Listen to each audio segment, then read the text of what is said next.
بالله من الشيطان الرجيم بسم الله الرحمن الرحيم الحمد لله وحده الصلاة وحده ونشره وأعزه له ونسب الأحساب وحده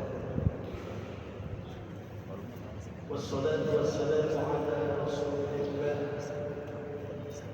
هو ابن عبد الله وعلى آله وأصحابه الذين يجاهدون في سبيل الله أما بعد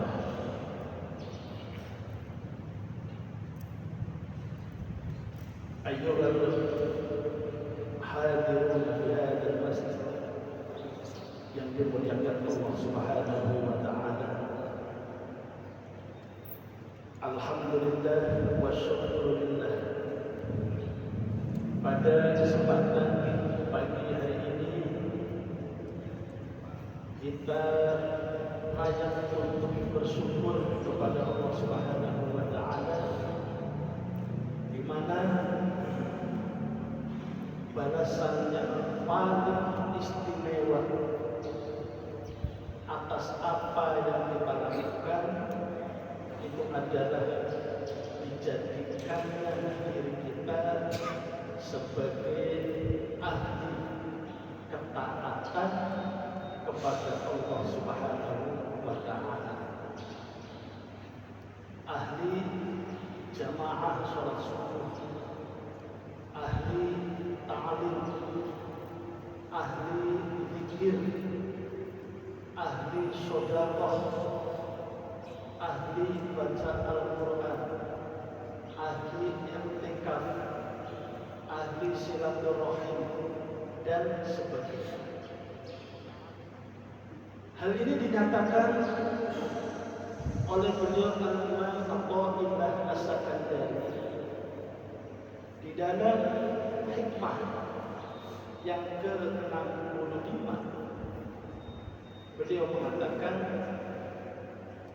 kafa min jazaihi iyyaka 'ala ta'at,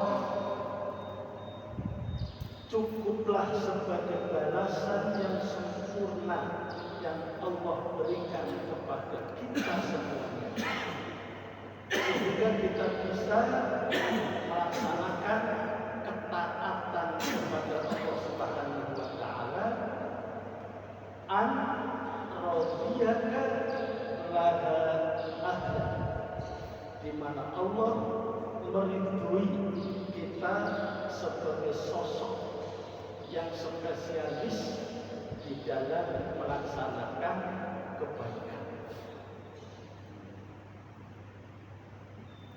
Untuk menuju hal yang demikian, langkah yang perlu kita cermati adalah al-musara'atu ilal khairat wal musabaqatu fil khairat. Di saat kita melihat, mendengar atau menyaksikan ada ruang kebaikan, ada ruang ketaatan, maka kita segera tanggap untuk terlibat di dalamnya. Ini adalah bukti kalau Allah Subhanahu wa taala sudah menganugerahkan keriduan kepada kita, yaitu al-musara'atu ilal khairat. Di saat ada peluang kebaikan, kita segera tanggap untuk terlibat di dalamnya. Nah, setelah kita sudah terlibat di dalamnya, Allah mengatakan fastabiqul khairat aina takunu ya'ti bikumullahu jami'an.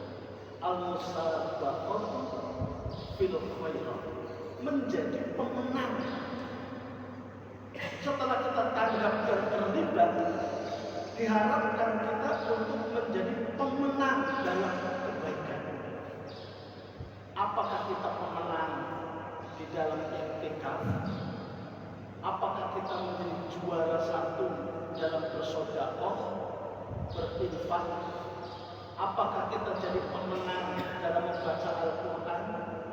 Apakah kita jadi pemenang dalam bertasbih, beristighfar, sholat malam, sholat witir, atau pemenang dalam sholat berjamaah? Yang penting kita diharapkan untuk menjadi ahlut ta'at, bukan cuma amilut ta'at, tapi ahli ketaatan. Jadi ada satu ketaatan yang semestinya kita menjadi spesialis di dalamnya. Nah, kenapa hal demikian itu sangat ditekankan? Dikarenakan kita akan dimasukkan ke dalam surganya Allah Subhanahu wa Ta'ala itu dengan amaliyah yang kita cintai, bukan dengan amaliyah yang kita kerjakan. Amaliyah yang kita kerjakan itu hanya membentuk fasilitas yang ada di surga, membentuk lampu, membentuk hamparan permadani, membentuk peralatan-peralatan rumah tangga yang ada di surga. Tapi apalah gunanya fasilitas yang disiapkan di dalam surga, tetapi kita tidak masuk di dalamnya. Ibaratnya ada rumah perlengkapan yang mewah, tapi kita tidak masuk di dalamnya. Ada satu sahabat, beliau itu spesialis dalam membaca surat Al-Ikhlas. Kapan saja, dalam keadaan apa aja, dia selalu membaca surat Al-Ikhlas. Mau tidur, bangun tidur, mau makan, habis makan, masuk masjid, keluar masjid, masuk pasar, keluar pasar, selalu yang dibaca itu Al-Ikhlas. Qul huwallahu ahad ila akhir ayat. Sampai temannya yang di sampingnya itu mengadukan kepada Rasul, karena mungkin saking bosannya, lagi-lagi ikhlas, lagi-lagi ikhlas. Akhirnya dilaporkan kepada Nabi, ya Rasulullah, saya ini punya teman, itu kok Al-Ikhlas terus apa saja ya Rasul. Segala aktivitas selalu dibuka dan ditutup dengan Al-Ikhlas. Apa jawabannya? Huwa yudkhilul jannah. Al-Ikhlasnya dia yang akan memasukkannya ke dalam surga. Karena apa? Al-Ikhlas itu sangat dicintainya. Kemudian ada dua sahabat yang setiap kemana aja, setiap bertemu itu selalu membaca wal asri innal insana lafi khusrin illa alladzina amanu wa 'amilus sholihat wa tawassaw bil haqqi wa tawassaw bis sabr. Selalu kalau ketemu baca, pas mau berpisah baca. Ini pun dilaporkan kepada Nabi. Apa jawabannya? Huwa yudkhiluhumul jannah. Wal aslinya mereka berdua yang akan memasukkannya ke dalam surga. Maka dikatakan yudkhulul mar'u ilal jannah bima yuhib.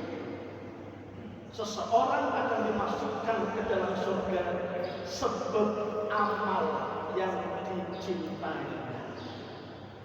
Nah, ini adalah sebab amal yang dicintai.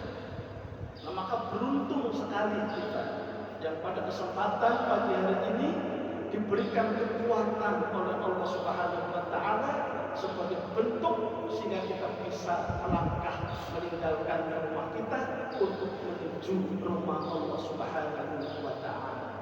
Kafa min jazaihi iyyaka 'ala ta'ati an radiyaka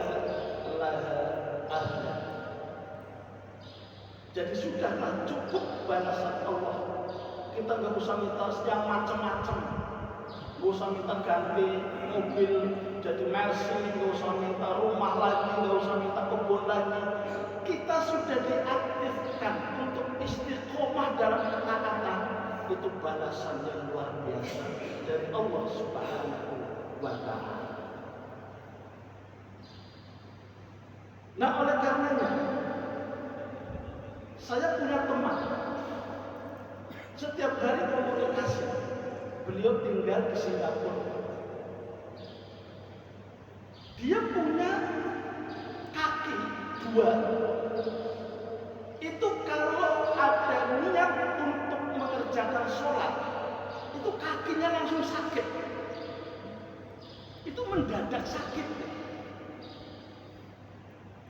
Sehingga kerjaannya itu kalau malam itu main HP sampai subuh. Tidur 2 jam. Pas jam 5 dia tidur, jam 6, jam 7 bangun. Setelah jam 7 bangun, dia langsung muter keliling dari mall ke mall sampai malam. Tapi kalau untuk keliling mall itu sehat, gak sakit. Tapi kalau mau untuk sholat itu mendadak kram, mendadak sakit. Nah ini naudzubillah. Nah makanya beruntung kita yang tadinya di rumah kaki kebas, kaki sakit, tapi tatkala kita mau ke masjid Izzatul Islam langsung sehat semuanya. Nah ini adalah nikmat dari Allah Subhanahu wa Ta'ala yang luar biasa. Nah sekarang yang jadi permasalahan, bagaimana kita akan meneguhkan tekad dalam hati kita sehingga terbukti nyata bisa kita aplikasikan di dalam kehidupan kita untuk mewujudkan jati diri kita sehingga kita bukan hanya pelaksana ketaatan tetapi spesialis dalam ketaatan. Bukan cuma mengerjakan tetapi menjadi ahli dalam mengerjakan. Nah karena manusia ini itu ada 3 kelompok. Yang pertama itu disebut dengan al-waqifun, orang yang berjalan di tempat. Orang kalau berjalan di tempat sampai meninggal dunia pun tidak akan sampai pada tujuan. Kita akan pergi ke Indomaret, tetapi kita tidak pernah melangkah, tidak pernah latar kabuna tobaton al-tobat. Tapi kita berjalannya adalah berjalan di tempat. Sampai kapanpun kita tidak akan pernah sampai kepada tempat yang kita tuju. Kemudian yang kedua, itu kelompok as-sairuna, orang yang berjalan. Walaupun mereka itu berjalan dengan tertatih-tatih. Maka as-sairuna ini adalah orang-orang yang istiqomah. Walaupun istiqomahnya itu cuma amalan yang sedikit sekali. Kata Nabi, khairul amal adwamuhu wa inqalla. Sebaik-baiknya amal perbuatan itu adalah amalia yang dikerjakan secara berkesinambungan. Wa inqalla, walaupun amalia itu sedikit. Lebih baik kita membaca Al-Quran per hari 1 ayat daripada 1 hari 3 juz untuk 3 bulan. Lebih baik kita 1 hari Bismillahirrahmanirrahim, Shadaqallahul Azim. Besoknya lagi Alhamdulillahirabbil alamin, Shadaqallahul Azim. Besoknya lagi Ar-Rahmanir-Rahim, Shadaqallahul Azim. Itu lebih baik daripada yang tadi saya katakan 3 juz 1 hari tapi untuk 3 bulan. Lebih baik kita sedekah setiap hari daripada setiap tanggal 1 atau setiap tanggal 30. Karena likulli yaumin amalun sholih. Karena setiap hari itu harus ada amal kebajikan. Yang lebih baik lagi itu adalah menjadikan hari ini lebih baik daripada hari kemarin, dan bercita-cita untuk menjadikan hari esok untuk lebih baik lagi daripada hari ini. Kita lebih baik sedekah tanggal 1 2000, tanggal 2 3000, 4000, 5000, 6000, 7000 sampai pas tanggal 30-nya 30.000. Daripada tanggal 1 kita sedekah 100.000, tetapi tanggal 2 sampai tanggal 30 itu tidak ada amal. Likulli yaumin amalun sholih. Setiap hari itu harus ada dan kita isi amal kebajikan. Nah, ini adalah as-sa'iruna, orang yang berjalan menuju Allah Subhanahu wa taala. Wa in qalla, walaupun kita punya amalan sedikit, tetapi kita istiqomah untuk mengerjakannya. Nah, kemudian yang ketiga itu adalah al-wasilun, orang yang sampai kepada Allah Subhanahu wa taala. Orang sampai belum tentu bertemu. Maka pertemuan kita kepada Allah bukan hal yang wajib kita kejar. Karena yang wajib kita kejar itu adalah sampainya kita kepada Allah Subhanahu wa taala.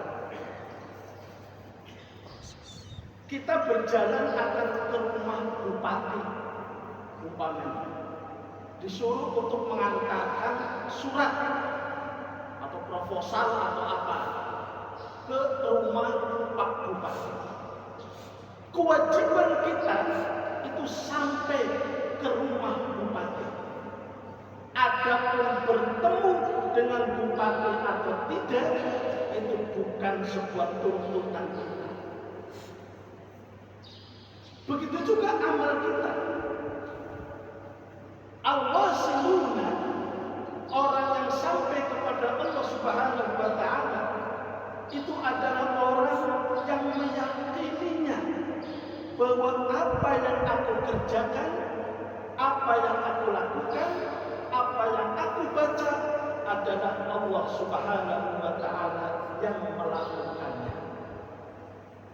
Adapun Allah akan menemui kita atau tidak, akan memperlihatkan zatnya atau tidak, itu urusan Allah Subhanahu wa taala, bukan urusan kita.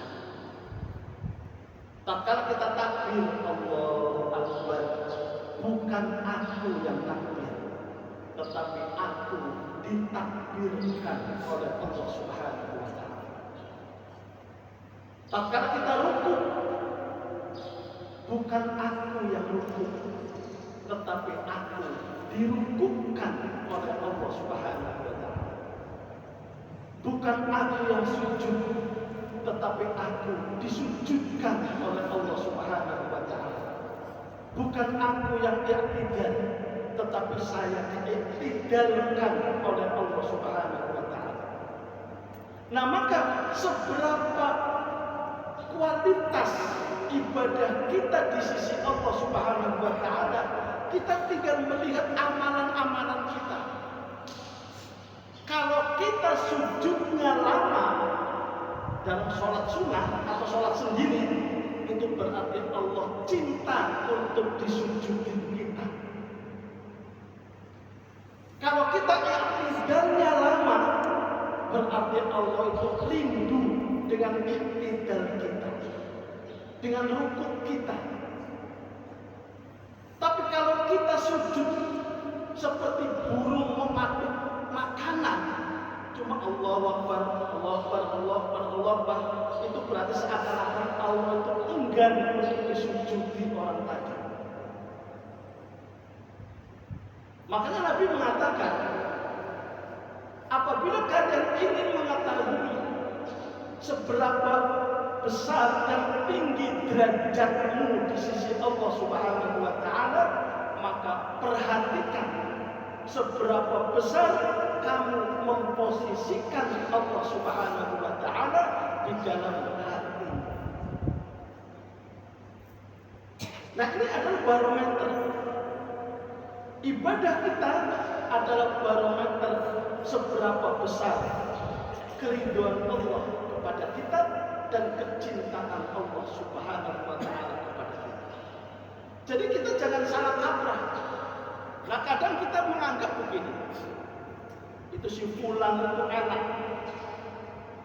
Kalau ibadah sekali aja, itu kebutuhannya langsung Allah penuhi. Dia ingin A, sholat, besoknya langsung dikasih kepada Allah. Tetapi si fulan yang satunya, dia rajin sholat, rajin jamaah, rajin tahlil, rajin zikir, rajin baca Al-Quran, rajin i'tikaf. Tetapi kok hajatnya nggak pernah terpenuhi. Kadang kita menilai bahwa si fulan yang pertama itu adalah orang yang disayang oleh Allah Subhanahu wa taala. Dan si fulan yang kedua itu adalah tidak disayang oleh Allah Subhanahu wa taala. Padahal ini adalah terbalik. Orang yang rajin ibadah, istiqomah, tapi hajatnya tidak terpenuhinya, itu berarti Allah tidak mau ditinggalkan oleh orang tadi. Allah itu selalu rindu kepada orang tadi. Allah itu ingin selalu mendekat orang tadi, sehingga mereka itu selalu hadir di sisi Allah Subhanahu wa taala. Tapi orang yang kalau sekali doa terkabul, itu berarti Allah itu enggan untuk disujudin orang tadi, sehingga dikasih biar dia buru-buru pergi dari masjid, nggak datang lagi. Nah, ini adalah konsep ilahiyah, konsep ketuhanan Allah Subhanahu wa taala. Itu adalah al-wasiluna, orang yang sampai kepada Allah Subhanahu wa taala.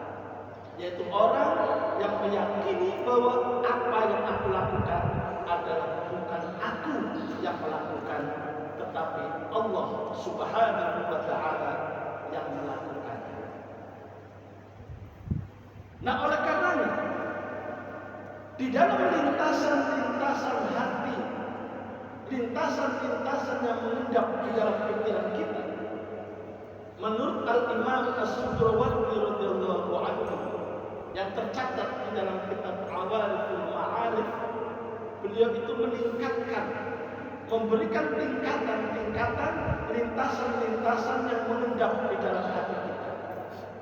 Yang pertama itu disebut dengan hajis. Itu lintasan yang paling dalam.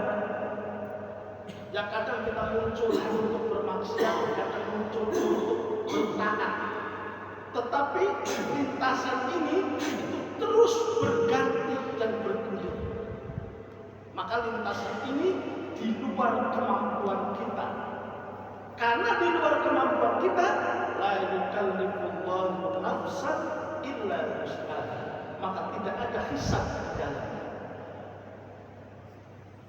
Kemudian muncul keluar sedikit. Menurut Imam As-Sudrawardi disebut dengan al-khatir, getaran, mulai terasa.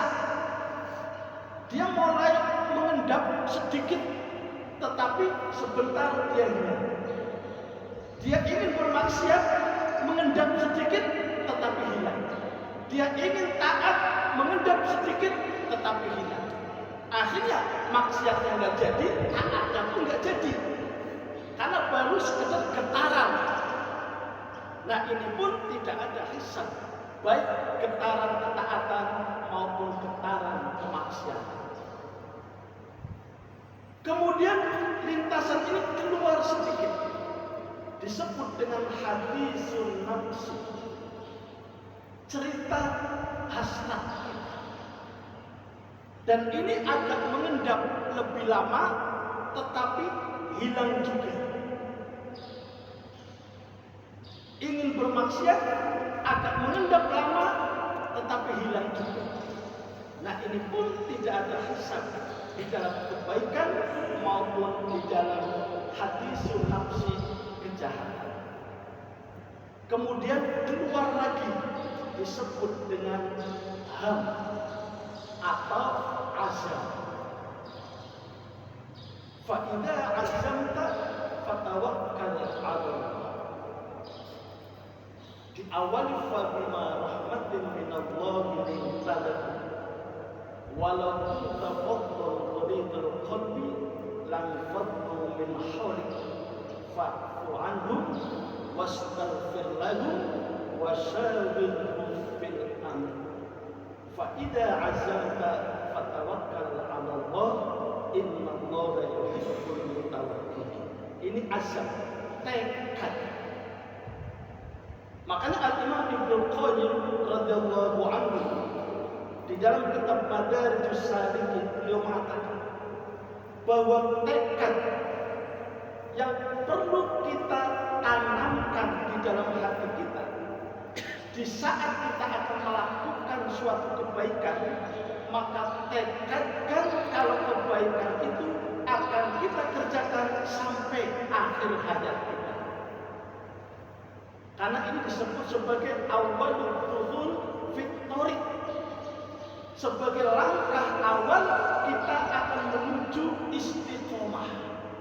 Makanya kalau kita akan membangun istiqomah, itu pilih amalan yang paling ringan dan paling kita sukai. Itu kalau kita akan membangun istiqomah, pilih amalan yang paling ringan dan amalan yang paling menyenangkan. Biar kita itu rileks untuk mengerjakannya dan senang untuk mengerjakannya. Jadi jangan buru-buru pilih amalan yang banyak, berat, yang akhirnya kita gugur di tengah perjalanan. Nah itu fa'idah azamta fatawakkal 'ala Allah. Dan azam atau tekad ini yang tadi dikatakan oleh Imam Ibnu Qayyim itu adalah sebagai awalul dukhul fit thoriq, sebagai langkah awal tatkala kita hendak beristiqomah. Itu yang paling sedikit dulu. Nanti baru naik antara kabuna tobakon dan tobatin. Satu hari sholawat 10 kali, per hari 10 kali. Kalau kita sudah cinta bisa naik 11, 12, 13. Jadi jangan sekaligus sholawat 1 hari dibaca 10.000, 1 tahun zohran. Nah ini adalah mulai azam, tekad. Nah kalau sudah azam, sudah tekad kita bangun, kemudian ada muncul yang disebut dengan niat. Nah ini niat ini itu mulai ada hisab, dan azam itu mulai ada hisab. Di saat kita bertekad untuk melakukan kebaikan, maka di situ sudah ada pahala. Tapi tatkala kita bertekad untuk melakukan kejahatan, maka belum ada dosa. Itu kalau di dalam azam. Nah kemudian beda dengan niat. Karena niat ini adalah sudah termasuk amalul qalbi, perbuatan hati. Maka di saat kita niat berbuat baik dapat pahala, tatkala kita niat berbuat jahat dapat dosa. Walaupun tidak terjadi kejahatan.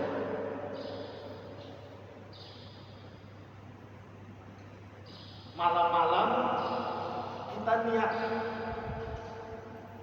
dari sore itu sudah niat, nanti malam saya mau membobol Indomaret.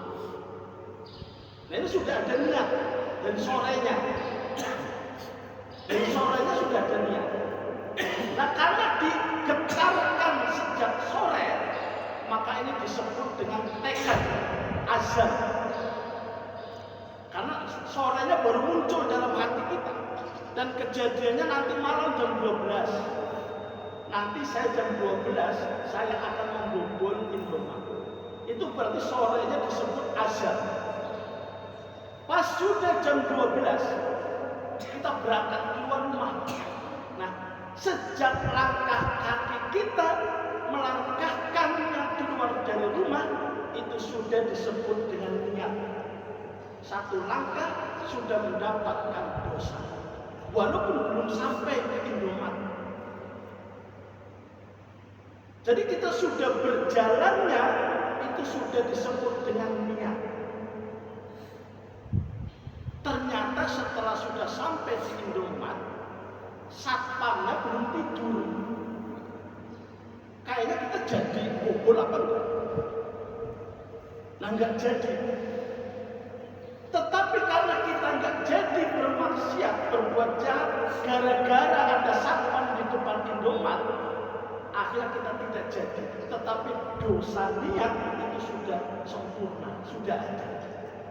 Karena membobolnya itu bukan niat lagi, tetapi membobolnya ini adalah sudah disebut dengan perbuatan atau amaliyah, yaitu amaliyah raga. Nah, begitu juga tatkala kita melangkah untuk melaksanakan sholat fajar dan jamaah sholat subuh dari rumah, kita sudah mendapatkan pahala setiap langkahnya. Langkah kaki kanan meningkatkan derajat kita, langkah kaki kiri menghapus kesalahan-kesalahan kita. Maka semakin jauh jarak kita menuju Masjid Isyatul Islam, maka semakin tinggi derajat kita di sisi Allah Subhanahu wa Ta'ala. Jadi semakin jauh jarak kita ke Masjid Isyatul Islam, semakin banyak pahala dan derajat tinggi kita di sisi Allah Subhanahu wa Ta'ala. Dan semakin terhapus banyak kesalahan-kesalahan kita di hadapan Allah Subhanahu wa Ta'ala. Sehingga saking beratnya kita melangkahkan kaki di gelap gulita untuk melaksanakan sholat subuh berjamaah, Nabi Muhammad SAW memberikan door prize. Ya Muhammad, sampaikan kepada umat, wa basyiril ladzina yamshuna fi dhulalin minal laili bin nurit tam. Gembirakanlah umatmu ya Muhammad, di mana tatkala subuh itu datang, dia keluar rumah menuju masjid. Gembirakan mereka dengan cahaya yang sempurna. Makanya wajah orang sholat subuh berjamaah dengan wajah orang yang sholat subuhnya jam 8 siang itu beda. Seri-serinya itu beda. Nah, maka di sini itu sudah sampai kepada niat dan amaliyah. Sehingga kita kembali dengan cara kita meneguhkan tekad kita untuk menuju jalan Allah Subhanahu wa Ta'ala adalah tekadkan perbuatan baik itu. Tatkala kita akan melaksanakan, maka tekadkan perbuatan itu akan saya laksanakan, akan saya kerjakan sampai akhir hayat saya.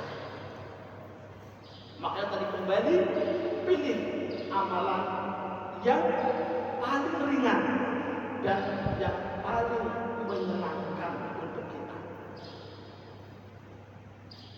Nah, adapun nanti tatkala suatu saat amalan itu kok kita lupa untuk mengerjakan, kita sudah istiqomah, sudah sholat witir istiqomah, 3 rakaat. Oh, tiba-tiba kebablasan bangun subuh.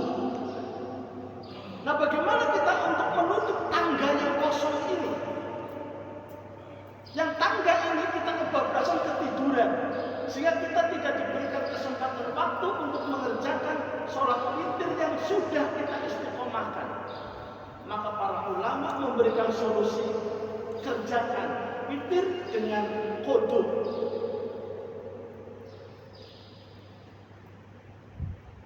Kita sudah istiqomah untuk mengerjakan puasa Senin dan Kamis.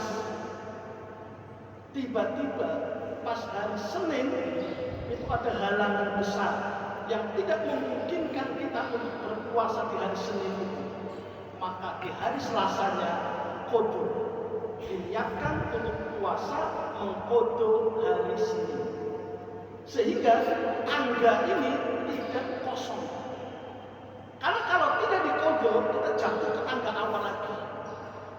Yang tadinya sudah tangga 10, pas untuk menuju ke 11, 10-nya kosong.